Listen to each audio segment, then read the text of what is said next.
வெண்பருத்தி நூலெடுத்து வாய் வெடிச்ச பூவெடுத்து நான் அணிஞ்சிட தொடுத்து வச்ச நடினமான மாலை இது.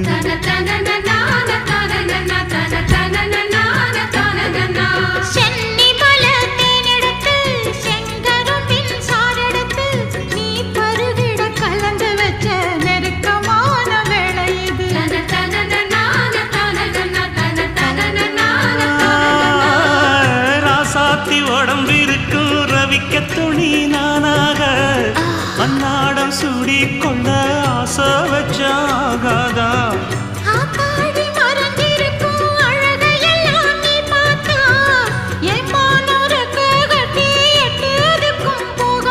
அடிச்சி சக்கரையே எட்டி நீயும் நிக்கிறியே நான் ஏங்கி ஏங்கி பார்க்கிறப்போ ராங்கி